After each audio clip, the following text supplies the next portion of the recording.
মাত্র 5 টাকার সুজি দিয়ে আমি দারুণ মজাদার মিষ্টি তৈরি করে দেখাবো, মিনি গোলাপজামুন। আজকের রেসিপিটি কোনো রকম খরচা ছাড়াই বানিয়ে নিতে পারবে। আর এত সুন্দর একটি রেসিপি তোমরা একবার দেখলেই যে কেউ বানিয়ে নিতে পারবে এবং ছোট থেকে বড় সকলেই বানাতে পারবে। শুধুমাত্র 1 কাপ সুজি আর 1 কাপ দুধ দিয়ে এই রেসিপিটি তৈরি হয়ে যাবে। তো প্রথমেই দেখো বন্ধুরা, 1 কাপ মতো আমি সুজি নিয়েছি আর সুজিটা হালকা আঁচে ভেজে নিতে হবে। আর এখানে কোনো রকম কোনো কিছু আমি দিইনি, শুকনোই সুজিটাকে ভেজে নেব। তো এখানে সুজিটা না বেশি কালার হবে, হালকা নাড়াচাড়া করে নিলেই হয়ে যাবে। তো এখানে আমি 1 কাপ সুজি নিয়েছি, 2 কাপ দুধ দিয়ে নেব। তোমরা চাইলে পানি দিয়ে করতে পারো, তবে দুধ দিয়ে করলে এই মিষ্টির টেস্টটা অনেক বেশি হবে। দুধটা দিয়ে হালকাভাবে নাড়াচাড়া করে ঢাকা দিয়ে রেখে দেব। তো এইভাবে যদি তোমরা মাপ নিয়ে এই মিষ্টিটা তৈরি করো তাহলে বুঝতে কোনো অসুবিধা হবে না এবং পারফেক্ট হবে। তো 1 কাপ সুজি নিয়ে 2 কাপ পানি দেবে, একদম পারফেক্ট হবে। তো দেখো বন্ধুরা, এটা অনেকটা শুকিয়ে এসেছে। তো ঢাকা দিয়ে আমি রেখে দেবো 5 মিনিটের জন্য। 5 মিনিট পরে আসছি। তারপরে এখানে দেখো একটা কড়াই নিয়েছি চিনির সিরা তৈরি করে নেব বলে। তো এখানে আমি 1 কাপ চিনিতে 1 কাপ পানি দিয়ে দিলাম। এখানে হালকা ফুটিয়ে নেব। এই চিনির সিরাটা তৈরি করতে খুব বেশি সময় লাগে না। ফ্লেভারের জন্য 2টো এলাচি দিয়ে দেবো। আর এই চিনি শিরাটা খুব বেশি পাতলা হবে না, আবার খুব বেশি ঘনও হবে না। চিনিটা যতক্ষণ অবধি গলছে না ততক্ষণ অবধি আমি নাড়াচাড়া করে নেব। তো এখানে চিনিটা দেখো খুব সুন্দরভাবে মেল্ট হয়ে গেছে, একটা ঝাঁক এসে গেছে। আর বেশি আমি জাল করব না।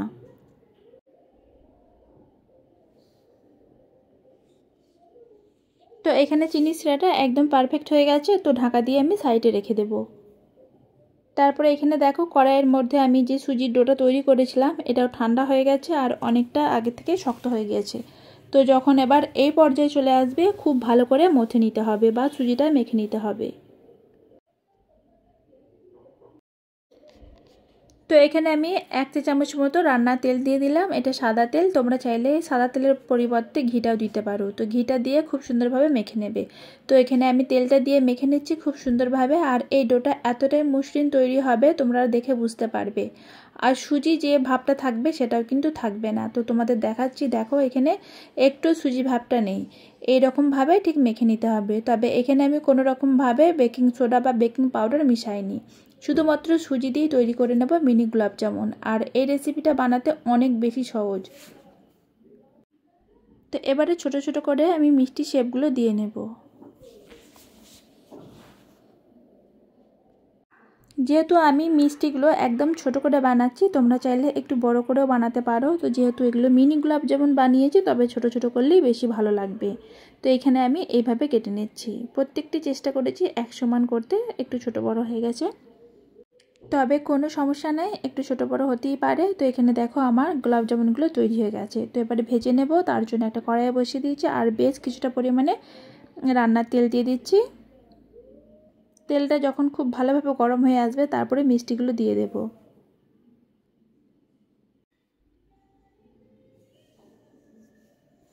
তো এখানে মিষ্টিগুলো দেবার সঙ্গে সঙ্গে নাড়াচাড়া করার দরকার নেই, একটু কড়াইটা ধরে এরকম ঘুরিয়ে নেবে, তাহলে দেখবে মিষ্টিগুলো খুব সুন্দরভাবে ঘুরে যাবে বা খুব সুন্দরভাবে ভাজা ভাজা হবে।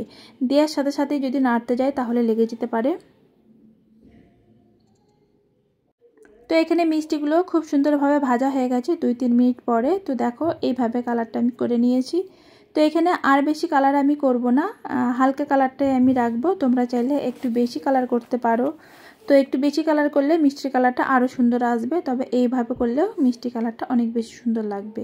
তো এখানে দেখো মিষ্টিগুলো ভাজা হয়ে গেছে, তুলে নিচ্ছে। তুলে নেওয়ার সাথে সাথেই চিনি শিরার মধ্যে দিয়ে নিতে হবে। তো হালকা গরম থাকতে হবে, তো তাহলে দেখবে মিষ্টিগুলো খুব সুন্দরভাবে চিনির শিরার মধ্যে ঢুকে যাবে। আর এই মিষ্টিগুলো এতটা জুসি হবে তোমরা না বানালে বিশ্বাস করতে পারবে না। তো এইভাবে আধ ঘন্টা রাখতে পারো বা 1 ঘন্টাও রাখতে পারো।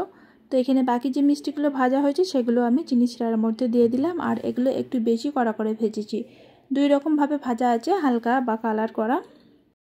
ছোটোবেলায় আমরা কিন্তু সকলেই নিখুঁতি বলতাম একটা ছোট ছোট মিষ্টি। ওই মিষ্টিগুলো সব কম বেশি সব মানুষরাই খেয়েছে, তো আমরাও অনেক খেয়েছি।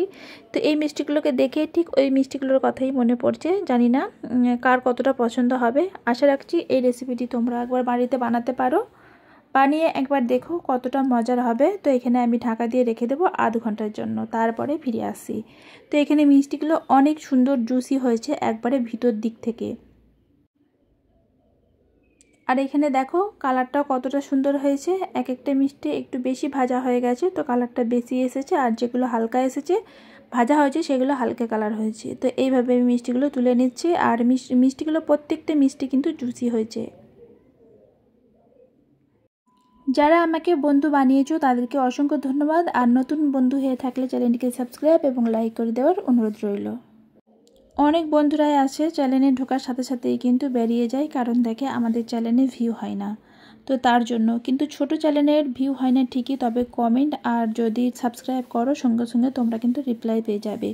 আর বড় বড় চ্যানেলে যদি তোমরা ঢুকে কমেন্ট করো তারা কিন্তু আমাদের রিপ্লাই তো দেবে না, সাথে কিন্তু ব্যাকও দেবে না।